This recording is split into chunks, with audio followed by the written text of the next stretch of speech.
foreign market because of the bond market we have engaged severally Okay. under this administration. So at a point, we open up the debt amortization to the extent that we needed everything we are going for in terms of our foreign debt to finance the payment or the payback of our debt.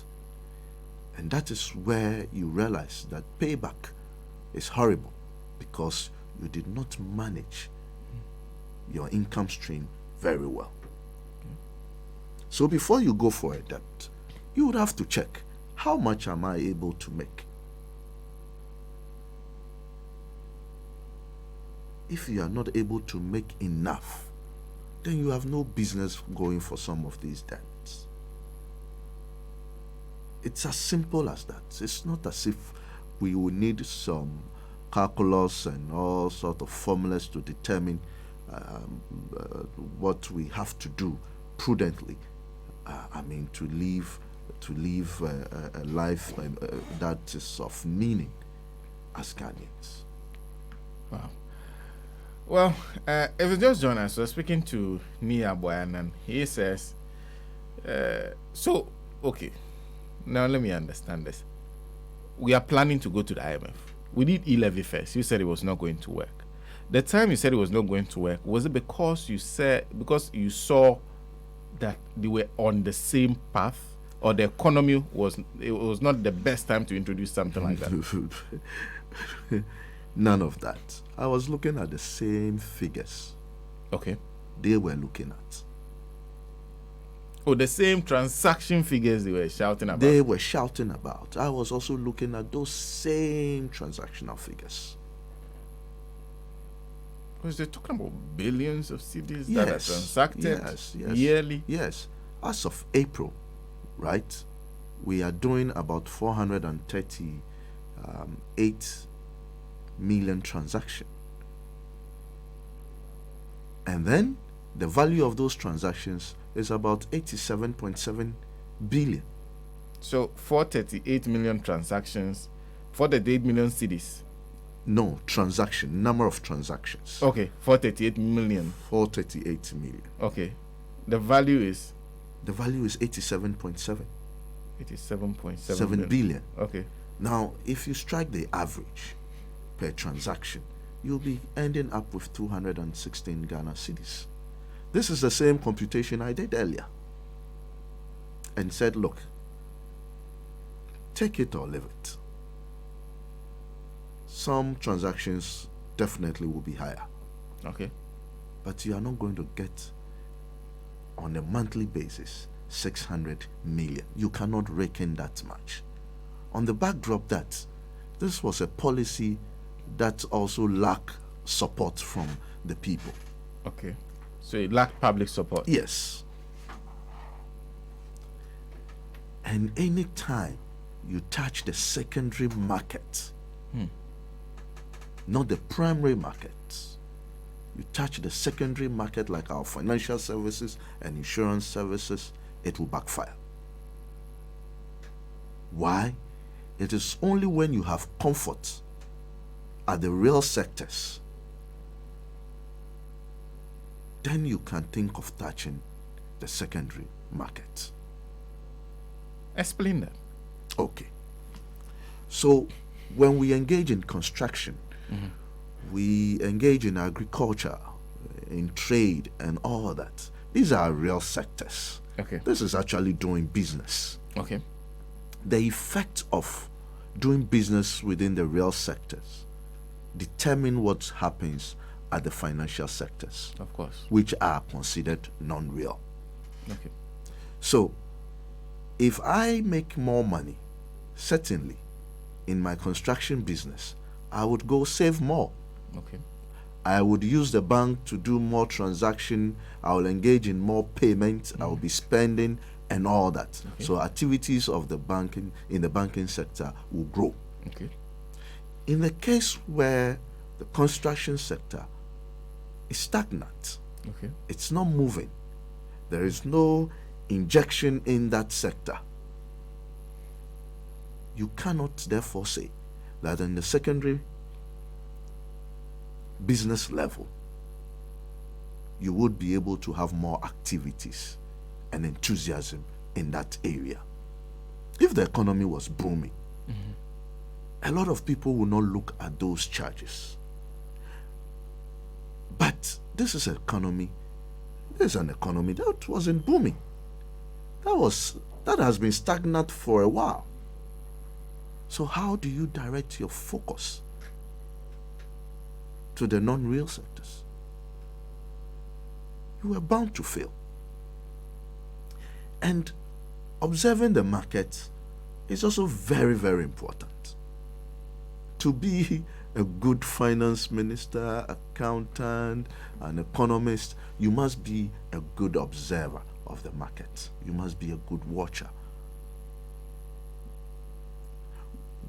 Ghana has developed the gig business to the extent that even formalized companies were shifting towards the gig business, where you can give a call to a business and then they will deliver certain products to you at a certain fee, blah, blah, blah, and all that.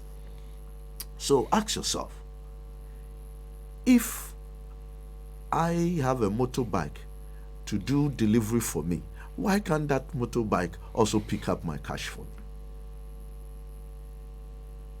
We were only telling the people of Ghana or people within the gig business that, look, redirect your operations. Okay. From Momo, Move to cash. move to cash. Knowing that this economy is purely a cash economy. Our people are not yet used to having the banking sector taking full control of our system. This is not like the South African system where even the uneducated people would want to use ATM cards or debit cards. This is not the system. This is a system that is heavily reliant On cash. on cash. Okay. And therefore it was not prudent to Ghana's have gold. looked at that direction. Radio Gold. I don't know what they were thinking of, what observation they made. They were just looking at the plain figures. And even if you had looked very hard at those same figures, you would have realized that it was impossible. Yet they went ahead. If that is because I also had a conversation, I think somewhere last week, was it Friday, with Imani. They also did some baseline survey and they're also making the same suggestion. What does that say about the kind of thought that goes into our policy making process, our decision making process? If anybody sitting down can just pick figures and say, oh, what you are saying doesn't make sense, then doesn't that speak to a certain shallowness in terms of decision making? Well, for me, I see more than being just shallow. I think the superiority complex is what is really distracting them. Superiority complex? Yeah.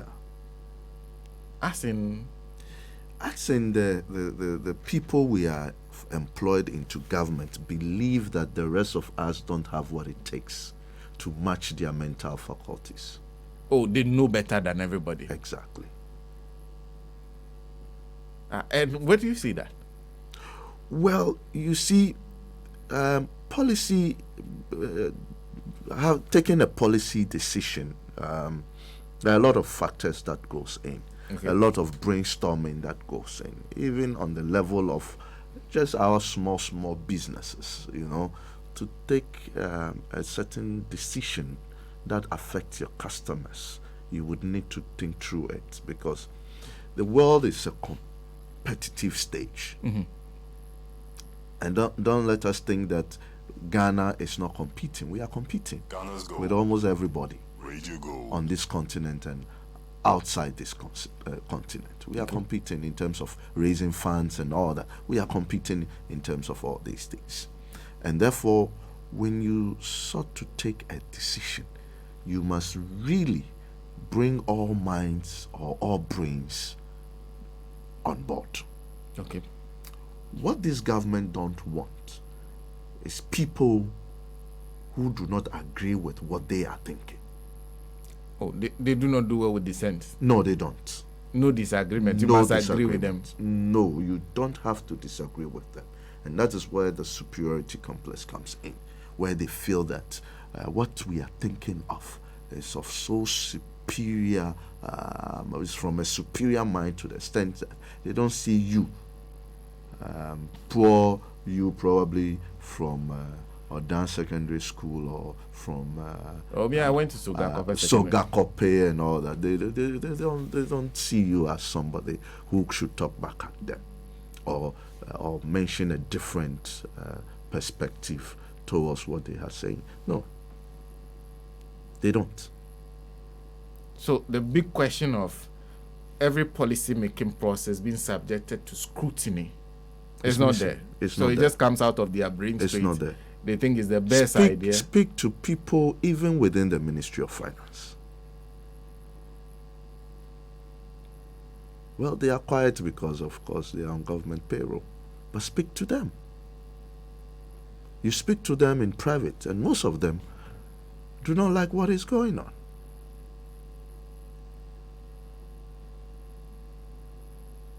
That there are people who they ordinarily are supposed to be talking to in the policy making process Exactly. who disagree with them, Exactly. but who Exactly. know that it will not be Exactly. to their advantage if they talk. Absolutely. Well, that's a dangerous way to run the country. That is how we are running this country. You're suggesting that policy making comes out of one brain and is thrown at us. We must accept it, whether we like it or not. Can you imagine? I start in this very studio and said that, look, the way to go is actually e-invoicing. In fact, I had someone calling me and asking me to explain to him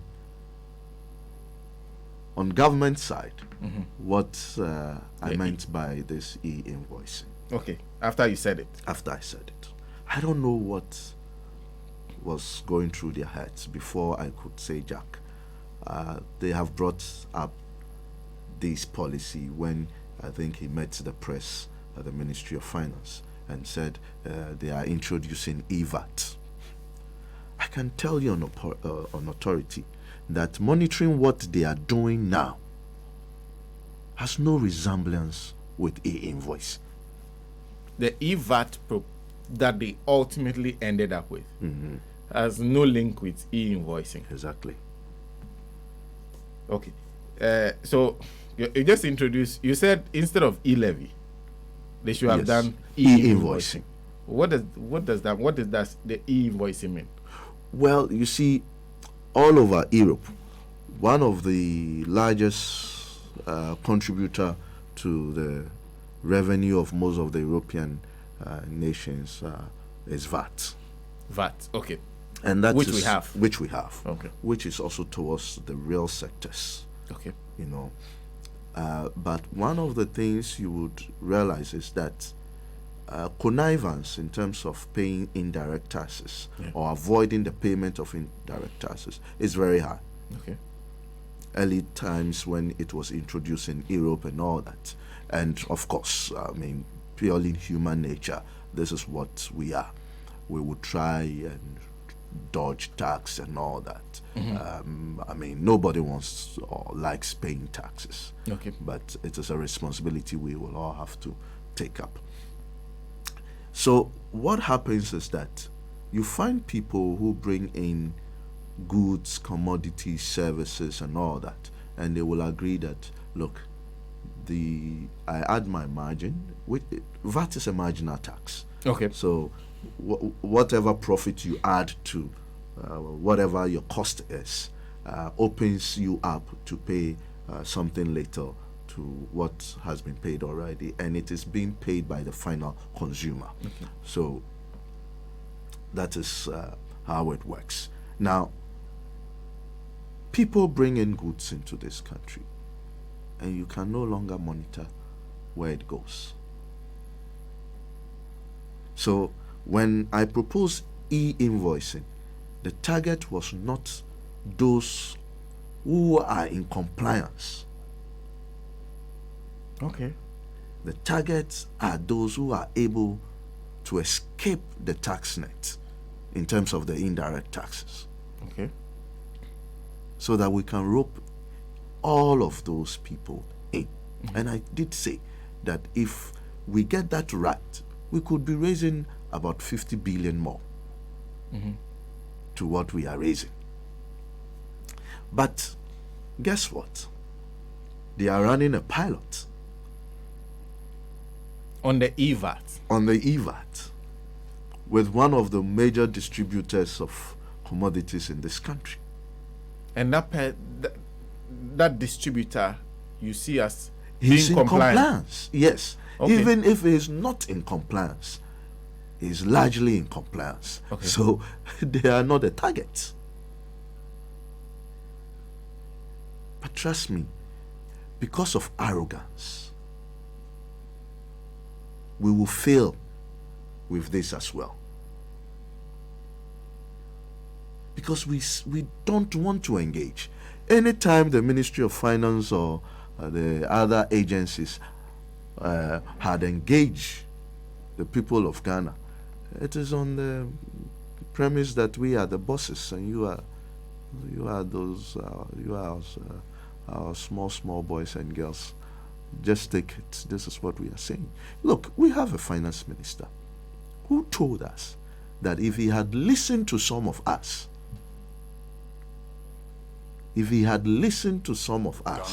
such an important tax handle will not be up.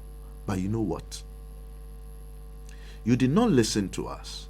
You've created a tax handle that further tells the world that you don't have what it takes to raise revenue. And that is more damaging. Let us not talk about the IMF.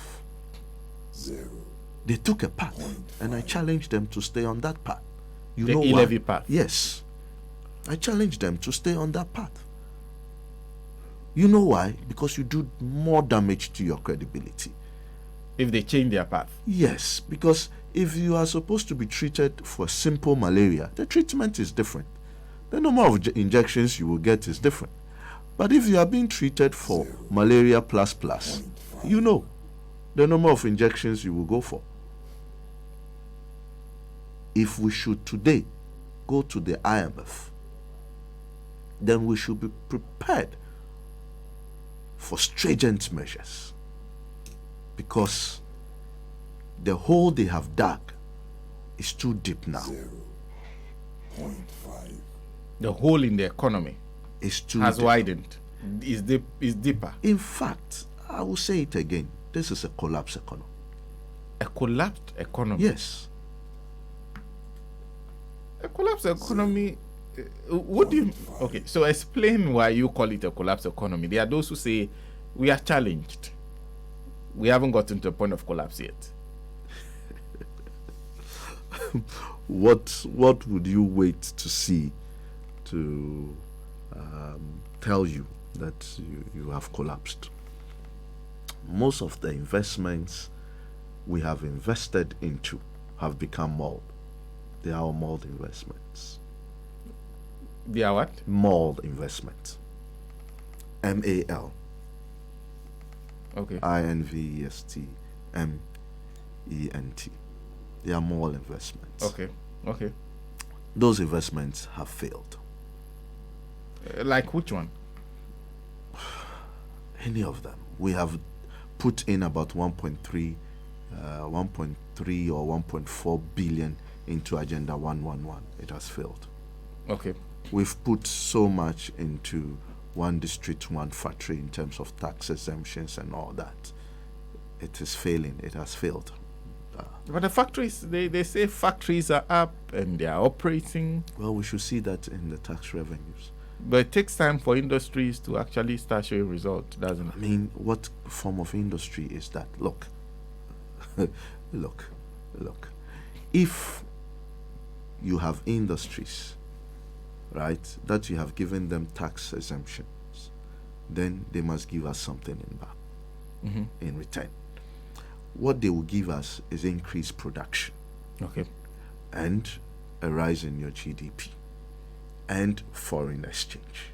Okay. That's one of what we see. Increased production, foreign exchange, rise in GDP. Exactly. At least that is what we should see. That's what we should see. If we will not see a direct tax revenue. Okay. This is what there should be an impact there on should the be economy. an impact on the economy. If we claim to have built roads, year of roads, subsequently we have had it in 2 budgets, then we shouldn't having roads network contributing to the inflation of food prices. So our investment in roads, if we have done any at all, yes, should have improved our road network, should have improved food getting here instead of getting to Togo, Burkina Faso, and Ivory Coast. Okay. Because the road leading to those places are better than the roads leading from the northern part of Ghana towards the south. Okay. Yet we have invested so much in roads. I am told, year of roads. I do see certain pictures on Facebook.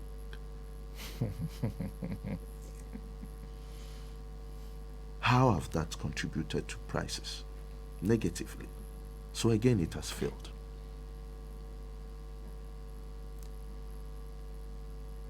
Free SHS. I mean, look, let me ask you a question. If you have educated workforce, what do you expect in returns?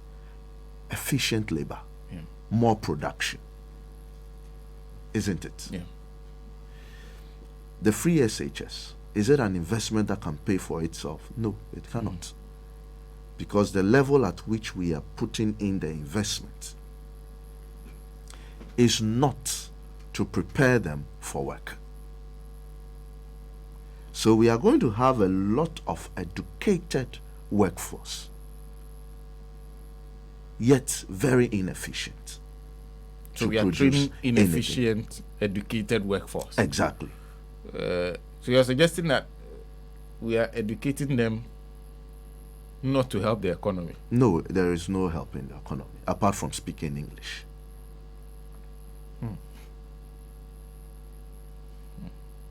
You see, making an investment into an economy, it's not just about the mere investment and how it looks.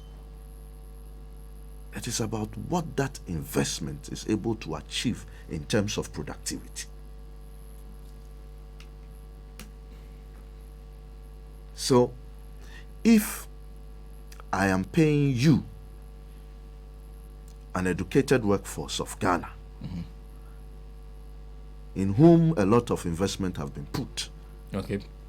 If I am paying you $1 and your returns in terms of your output is less than $1, then I have failed. Okay.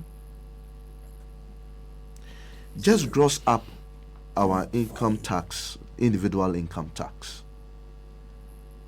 right? Then you will know what we all earn in terms of the formal sector. And then compare that to our GDP. And then you will realize that when we talk of arbitrage, it doesn't make sense to invest in Ghana. So the very investment we are putting in people is telling others, investors who would want to invest in other competing markets, to stay away from us. Ghana's gold. Because we are not efficient. Okay. So you see, what sort of investment are you putting our hard-earned money or our hard-borrowed money into? That is the bottom line. I don't care about who is able to speak English, who is able to get access to school and all that. Yes, school is good.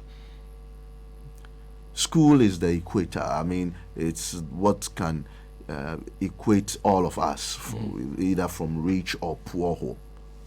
But as for an investment, it has to be well directed. Failure to direct the investment properly is what we find ourselves in. So, I expect that after the free SHS is 3 years, so the first batch of free SHS persons who we invested in are now at the tertiary or almost out of the tertiary institution. Let's wait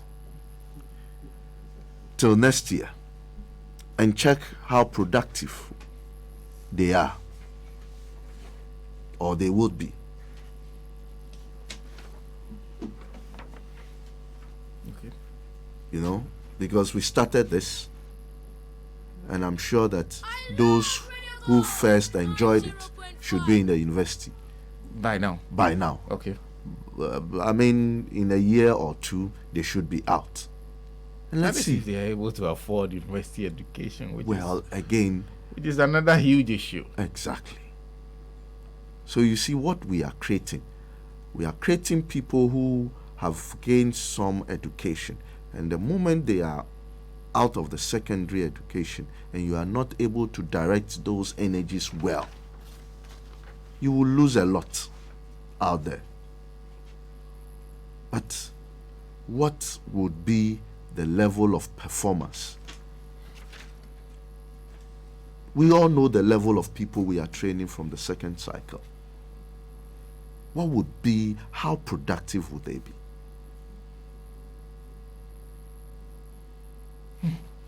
Well, if you just join us, I'm having a conversation with Mr. Nii Yarboi Annan. I will come back to that issue of why you said the economy has collapsed, because as far as I'm concerned, as a citizen, calling us collapse is a serious issue. Perhaps our economy needs COVID organic tiger nuts, because it's a booster. They call it a Tajisam. It's 100% organic. It's extremely beneficial to your health. It helps you manage your diabetes by reducing your sugar levels, lowers blood pressure, restores sexual vitality, is rich in vitamins and antioxidants that boost the immune system and fight infections. It reduces cholesterol, high in fiber, improves digestion. It can be used as a drink to aid lactating mothers. It improves blood circulation. It helps burn fat. You can get COVID organic tiger nuts at Tajisam, at Adenta C&D supermarket, Tenet Herbal, Okaichi Draglin, Echoes Pharmacy, Ashaiman, Randy, Madina Taxi Rank, Tribe of Judah. You can find that at Kaswa, OP Pharmacy at La Paz, and also all pharmacy supermarkets and herbal shops near you.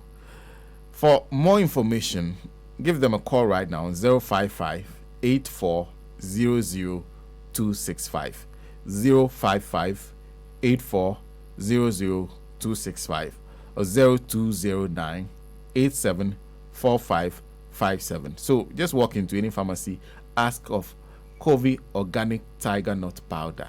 If you want to reduce your sugar level, lower your blood pressure, also cholesterol level, you have problems with your digestion, blood circulation, and what to burn fat, just go to any pharmacy right now and ask of it.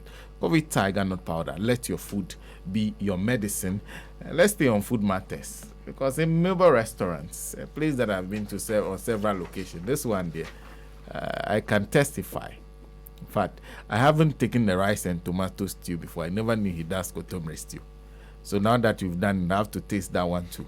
But I can testify to the wache and the fish and the chicken, and also to the jollof and fish and chicken. Fried rice I have not eaten yet, but based on the wache, jollof, I can testify to the rice and tomato stew, fried rice, the banku and tilapia, and the okra soup especially. Oh, I a killer. Then if you try the groundnut and palm nut soup and fish soup, fufu and goat soup, light soup, chicken soup, fufu and groundnut soup, umutu and groundnut soup, kokonte and groundnut soup, beans and plantain, which is red, bambara beans and plantain. I didn't know anybody did bambara beans and plantain. Yeah. Okay. the akple and okra stew.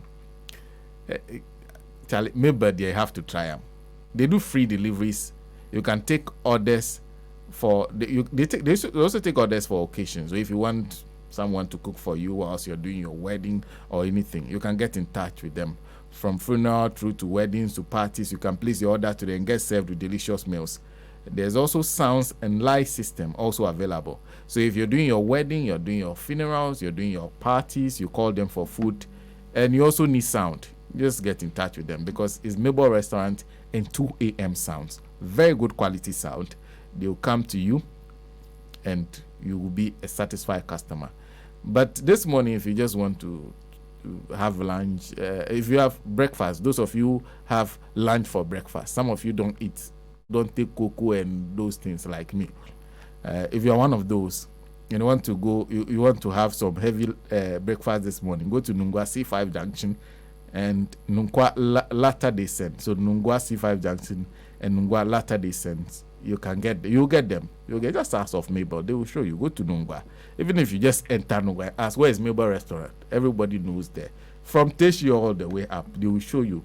You can give them a call 0244 05 2012 0244 05 2012 or 0548 876376. Let's come back to the discussion with Nii Yarboi Annan and this matter of the collapsed economy, because I don't know, but this is why it sounds some way to me.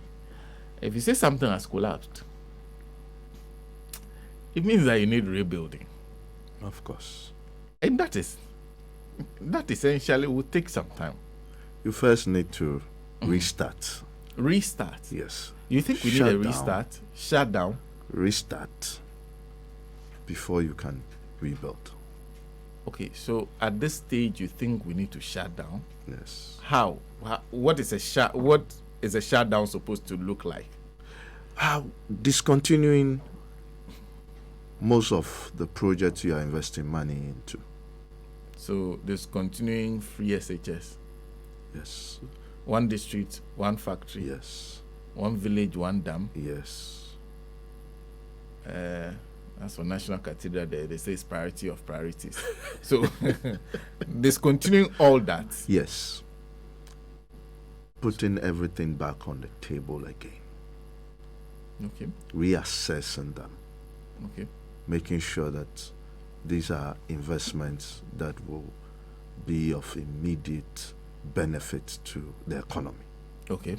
Those that aren't should be kept on the back burner. Okay. And then focus on those that would be able to give us something more in the near future. And that is the only way out. So placing every expenditure you make on the chopping board. Exactly. Zero budgeting. So that's where you have to return to making very hard, painful, difficult decisions. Absolutely. Because if you run to the IMF, and that's why I said these are not people who would go to the IMF and succeed. These are the same things they will ask you to do. They will ask you to discontinue some of your projects. Put them where it matters.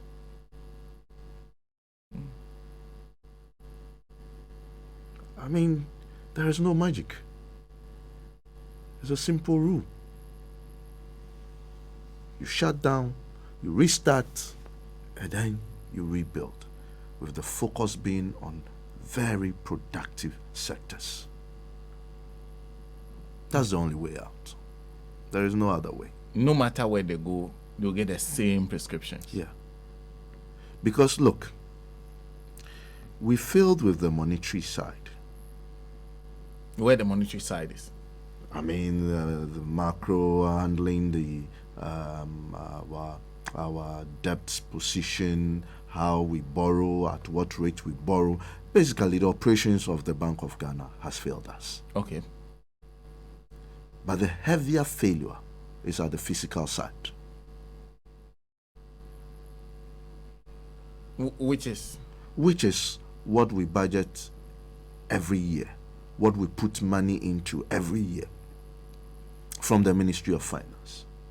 So there's a failure at the Bank of Ghana, Yes. but that failure is even small compared to the one at the Ministry of At the Finance. Ministry of Finance.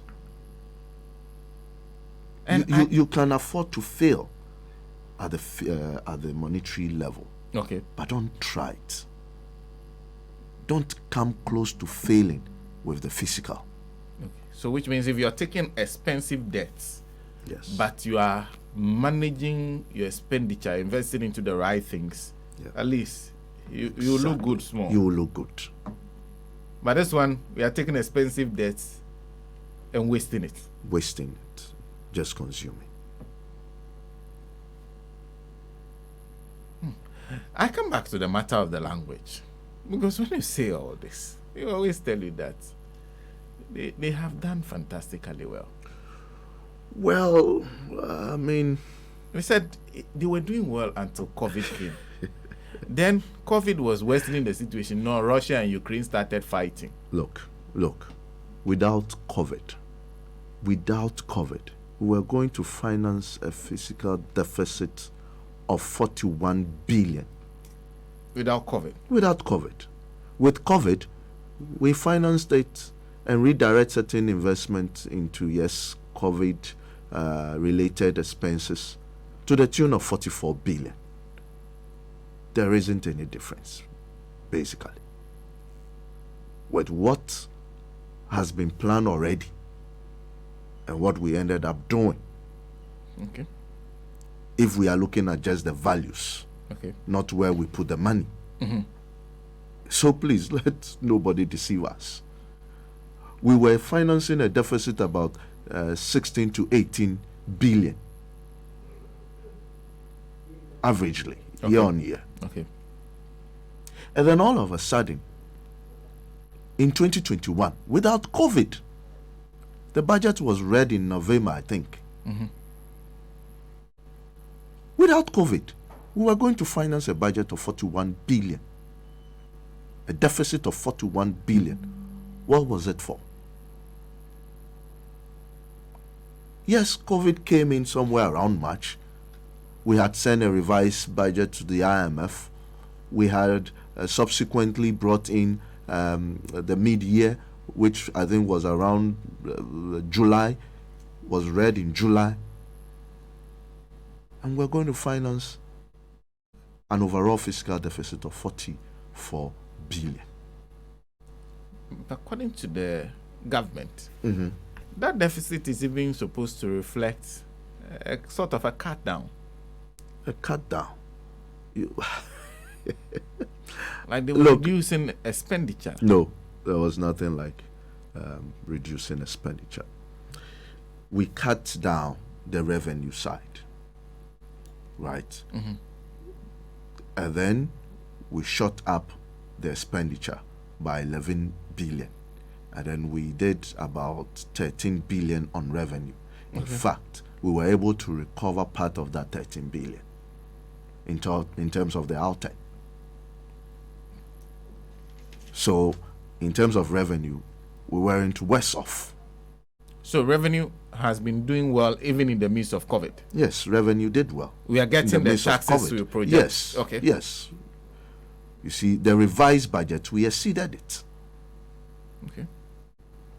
Now, in terms of the original budget, we're going to fund almost 18 billion in terms of overall deficits. Okay. And then all of a sudden, there was another 25 in addition because of COVID, Okay. making it over 40 billion for us to fund.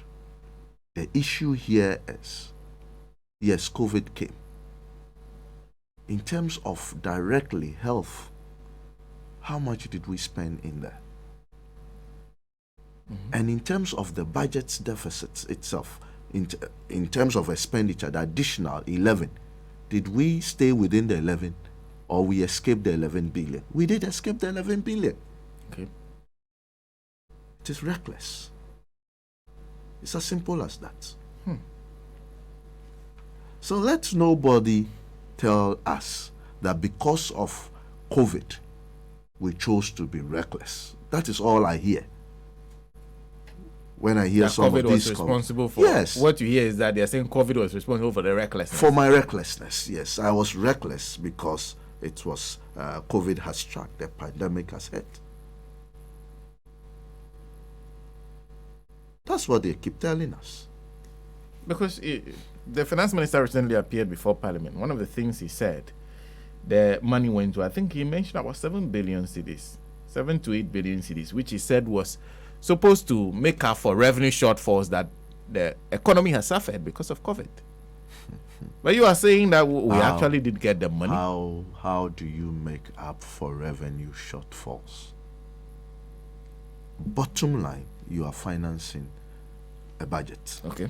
You were asked to account for COVID. Okay. Right? I took X amount and I paid Y amount into COVID related. Just tell us that. If you tell me that I was going to finance 19.3,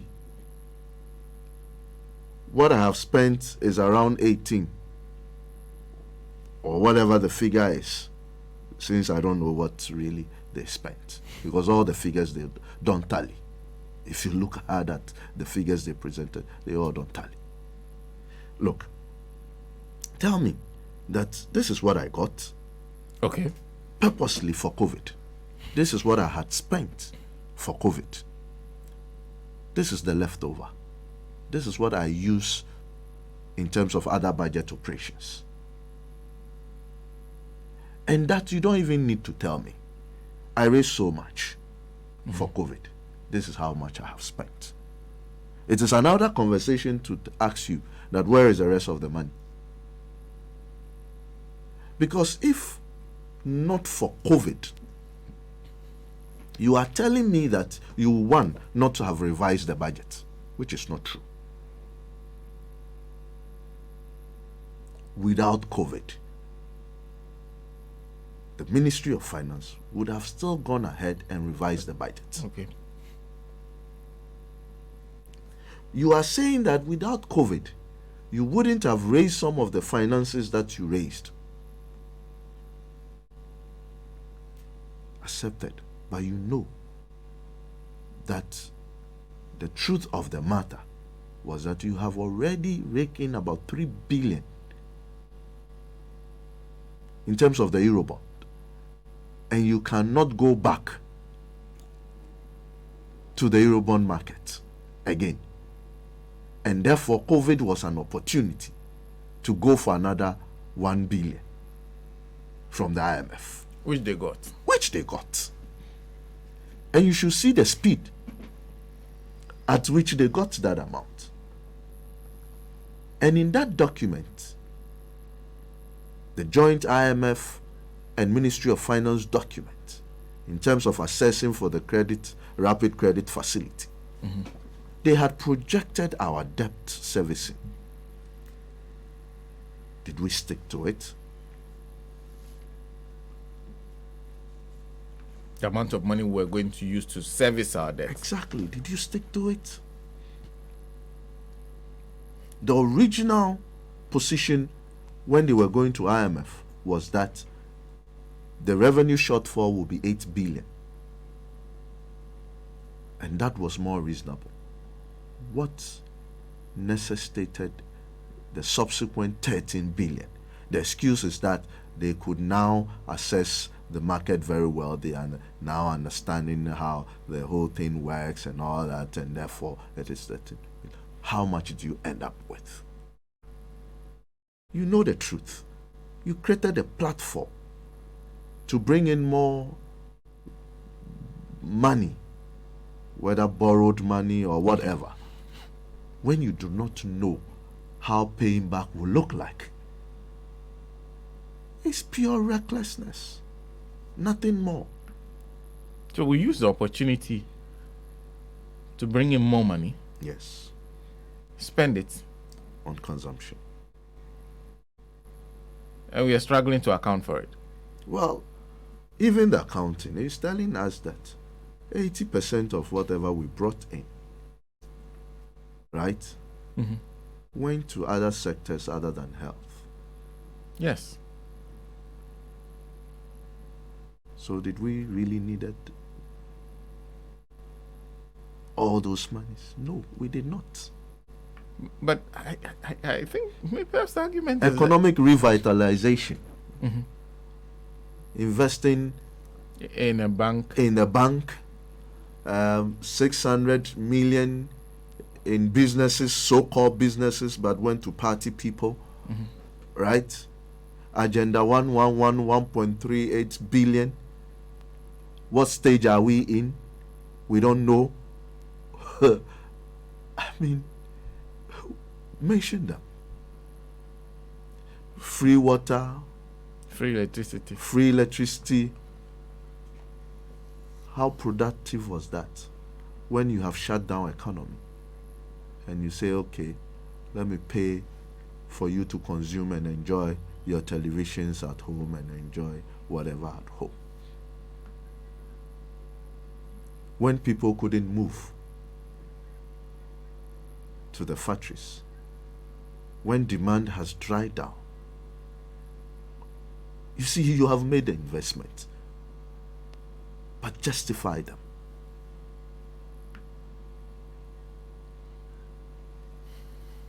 I am not supposed to justify your own investment. I cannot.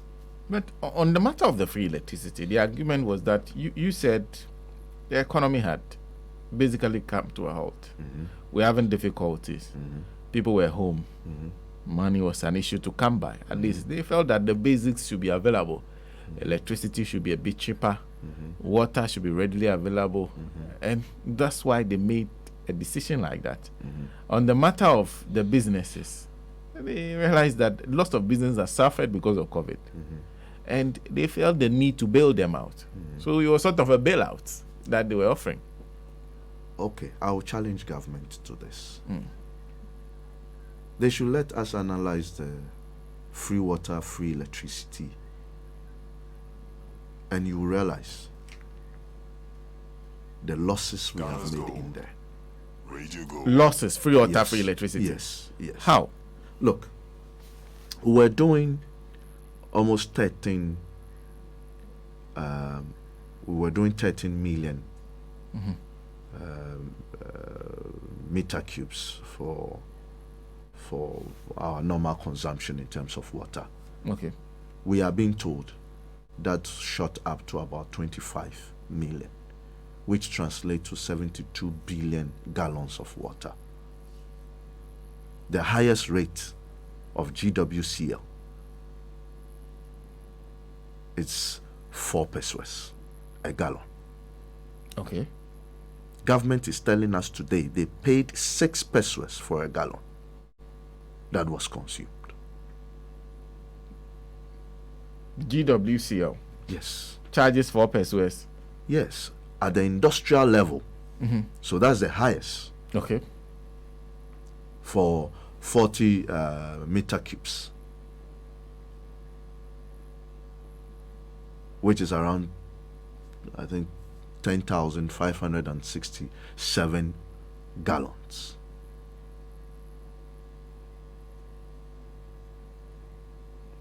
And the cost of each gallon is 4 pesos. Government is telling me, because he is government, he paid 6 pesos for that. How are you doing that calculation? Because they gave us figures, so they just said that we spend this amount, whether or not the amount that was consumed within that period. No, you can't just walk that freely.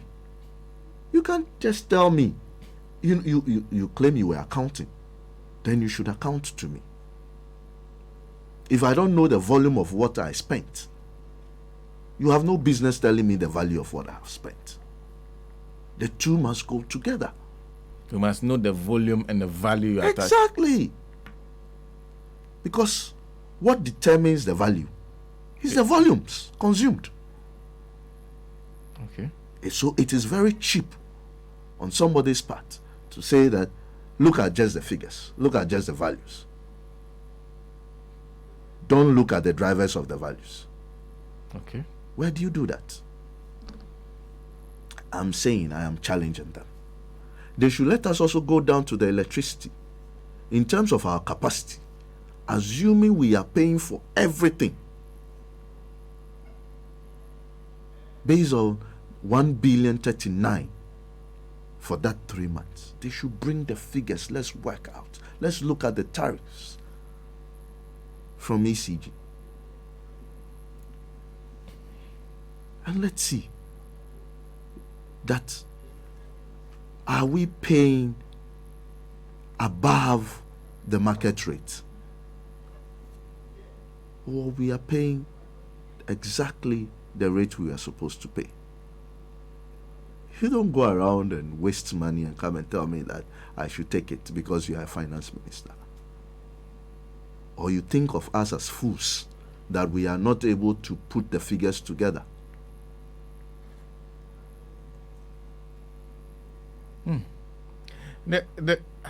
Okay, so first of all, we need details of what these monies were spent on.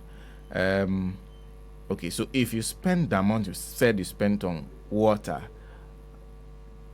in terms of volumes, how much volume are you paying for? Exactly. This money. Exactly. What does it represent in terms of volumes of water? Absolutely. The ECG, you have to look at the tariffs. Exactly. How much did I consume with the intervention I have made that I'm paying this amount for? Yeah. Because that's not all they paid. Because in the subsequent year, you realize that they said they put electricity and water together and gave a little over 200 million. You cannot put them together. The drivers are separate. So he came there to do a voodoo accounting to all of us. Voodoo accounting? Oh, yes. He knows what he was doing. He was keeping us in the dark. That's what a whole finance minister we are paying presented to us. A voodoo accounting, nothing more. There's this controversial matter of the bank. The fact that we are spending on a national development bank what to procure to manage a crisis, a health crisis. I have heard several figures. In fact, the latest they said when the president went to Belgium, he went to take some more money from the same National Development Bank. And over 800 million from the COVID funds went into that. There was an earlier, I think, 75 million euros from the European Development Bank or something. Yeah. What do you make of first this move to set up a bank? And the fact that we are just throwing monies at the setting up of a bank, I don't know, but I haven't seen a development bank. You are in the sector. Do we have a development bank? No. We don't. We don't. I don't see the need for a development bank. But I don't know. But if you're setting up a national development bank, what will it take to recapitalize NIB? Which is dying. What will it take to recapitalize NIB, which is dying, yet has something to run on? It has its own market share to run on. Why would you start something from the scratch? And the focus is giving loans to what? The corporate world. The corporate world are so sophisticated. They know how to go get loans from the already existing commercial banks. We also raise loans for development activity. Which development activity? Perhaps government can borrow from itself when they're going to do road, among others. Well, they are already doing that. Bank of Ghana is already financing government projects with their operation. So what do you need the development bank for? What do you need it for? It's needless. And so far, it looks like over $1 billion has gone into it. It is funny, eh? In terms of the budget line in 2020, it was, I think, 580 million that was budgeted. And then they spent, I think, around 300 and something, 380 or so, if my memory is serving me right. And then in 2021, they had budgeted only 300 million. And then they had spent way above that 300. The 300 million that they budgeted. So the excess, where is it coming from? For the National Development Bank. Yes. His own accounting. But I think you understand the concept of setting up a bank. I was asking my colleagues the last time whether they were still building it was like the National Cathedral building that they started that they are not completing, but they're spending money on it. They only have a foundation to show for. Well, all you need is to get the capital requirements. Okay. Which I think they have even exceeded based on the monies they have put in. In today's world, banking, you don't even need to go and put up buildings. Okay. Banks are shunning away from having their own buildings and all sort of things, and rather renting spaces to do their business. Okay. But we were told in these countries that our banking sector is performing very well after the cleanup. Yeah. So what are we lacking? Is this development bank coming in to put the rate of borrowing below what the other commercial banks are doing?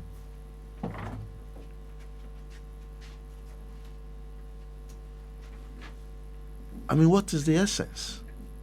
Someone should tell us in clear language so that we can measure them with whatever they say. Okay. Okay. And what is the relation between that bank and COVID? Today we are living with COVID. It has become part of us, whether we like it or not. We have to live with it. We have to live with it.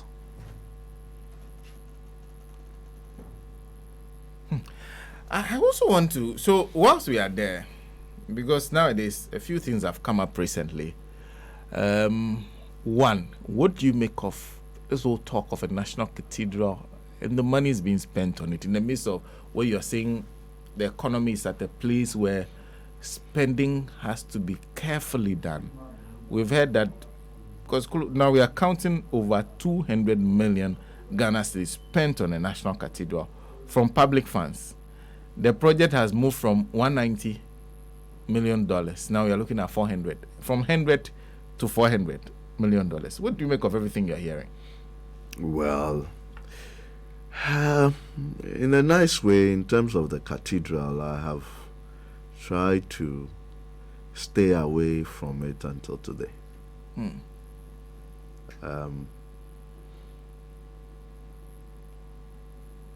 Excuse my language, it was a stupid investment.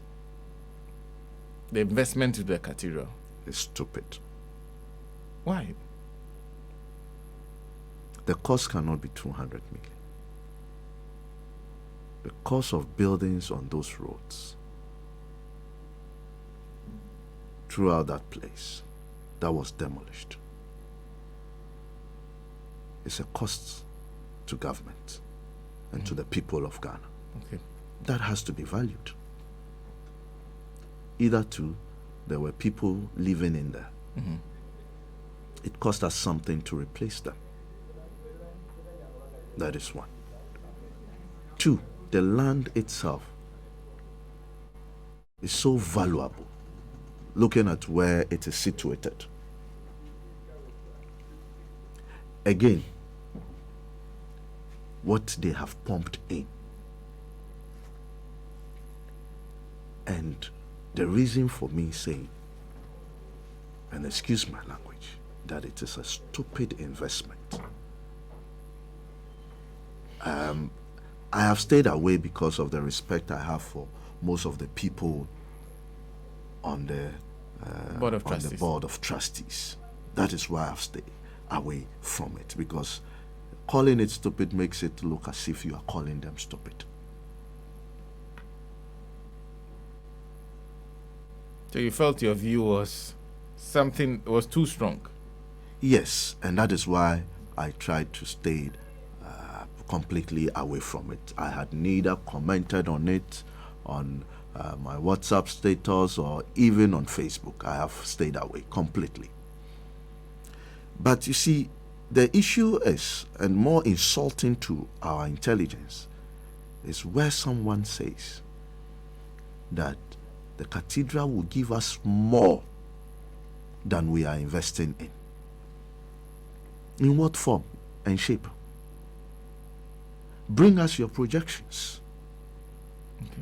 That in the first year, renting out the cathedral or whatever is going to bring us so much. But without doing any of that, you call yourself a finance minister or whatever, and then you tell me that the cathedral will bring us more in terms of income. In what form and shape? With what magic? Tell me, show me your projections. When you have shown me your projections, then you would have won my support to do what you are doing. But to think that I don't have a say in all of us, our money, you are so wise that you think a cathedral building, a physical structure there will improve my income and I will make more in future. Then I beg to say it was the most stupid investment they have done in this and under this administration. The investment is not done. Well, they have put in money already, so an investment is done. I'm saying that it doesn't seem the spending on that matter is done. No, it's not done. I am looking at the people of Ghana, our monies that have gone in so far, assuming this also is more, and it cannot go forward. Assuming they are not able to finish, right, and a new government comes in, I will not support any new government committing one Ghana cedis into that project. You won't support any government that comes in? Yes. If the cathedral was not finished at that point? Yes. Committing one Ghana? One Ghana cedis into it. I can't be left as an uncompleted cathedral. Well, something has to happen to it. No. It can be left that way. We could probably find other use for that land. Other use? Yes, for the land. Yes. Well, look, close to that same place, right? You have certain hotels within that vicinity. Go and ask those who put up the hotel if they have made up their investment. The investment they've made, they put in to putting up the hotels and all that. Kempinski is just close by, right? Go and ask the managers of Kempinski how much they have made so far out of the investment they put in. And this is a hotel. And you tell me that the cathedral will rake in more revenues for us, the people of Ghana. Show me, at least show me some respect. So let me conclude with two things. First one, you are saying that at this point in time, government should not even be thinking about IMF. They should be taking the initiative themselves to stop everything, put everything on the chopping board, look through it. That's the best way to go. But if they head to the IMF, what happens to the e-levy then? Well, because we are paying, no? For credibility's sake, they should let it just stay. It will not do anything. it will not contribute anything significant to us. Or they should leave it like that. You see, if you call it back, it makes you look bad. Okay, for the sake of their credibility. Yes, for the sake of their credibility, because their credibility is way damaged. If another government comes into power and takes it off, yes, it's better. But for them, they should keep it. But what if they keep that 11 and then go to IMF again? Does that not even worsen the matter of credibility? For me, I don't think they will take any of our advice. When they make up their minds are made up. And at this point now, what do you think their mind is? Well, I think they see absolute failure staring at them. Okay. Look, speak to a lot of them. There is nothing left in them. You have MPs from the majority side who will tell you, we have failed. We are not part of whatever is going on. We are not part of any decision. We are not consulted.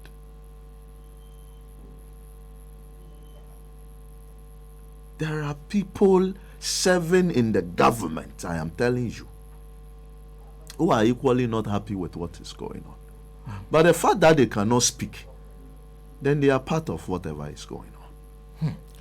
Let me end, because one of the things that happens in times of difficulties, you are looking at citizen reaction. Today there's a demonstration ongoing. First of all, what do you make of the demonstration? And do you think the citizens have reacted in a manner that is supposed to force government to change course? No, we haven't reacted enough. The British are at a level of 11% with inflation. And already, the Labour front is agitating. We will cross 26 and we were like, oh, everything is okay. You're now heading towards 30. We have crossed 30. That the last figure brought out by Ghana. Yes, it's beyond 30. We are looking at going towards 33, 34% in terms of June. And that is why I said this is a collapsed economy. Economy that is showing unemployment rate over 12%, over 30%, taking us back to 1984. You have your debt outnumbering your revenue 5 times. You have almost 81% debt to GDP. You are going to woefully miss your target in terms of revenue. Right? And then just to hear somebody say, very soon we would have to borrow to pay salaries. We are already borrowing to pay salaries. So, yes, we don't want to admit. Sometimes, yes, it's natural. When you are down there, you don't want to admit that you are down. Typical Gamma, when you punch me down, Mateshi. So I understand them. But clearly, with hyperinflation, I describe this as hyperinflation. What we have currently? Yes. Inflation rate is jumping month on month more than 4%. Okay. What again will you describe this? So you endorse the demonstration today? Oh, I'm joining. Oh, you'll be joining the demonstration? Yes. Today? Why do you think any Ghanaian listening to us right now should join that demonstration? If you are joining, why are you? Look, I keep saying this. We have gone through the structural adjustment periods. We have come through the HIPC. This country have seen many of hardship under several governments. Yeah. I would say that this is the first time a government had so much in his hands. Okay. Yet they mess it all up. And if some of us don't speak, don't stay in front of the agitations, tomorrow will never forgive us. If you don't speak, be part of the administration, Agitation, tomorrow will not forgive us. Most of those who have kept quiet today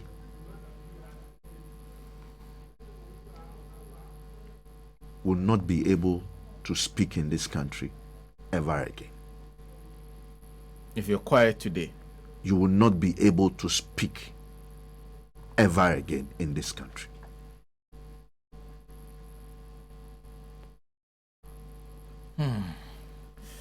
Well, thank you. Thank you for coming. I think we'd have to have this conversation earlier than usual. One of these days, we have to go back again, because there are several issues we have not even dealt with.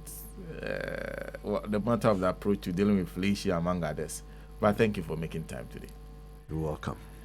Well, we will get an update shortly on what is happening in terms of the demonstration, mainly because of the decision of the courts on this matter. The court says start at 10, close at 4.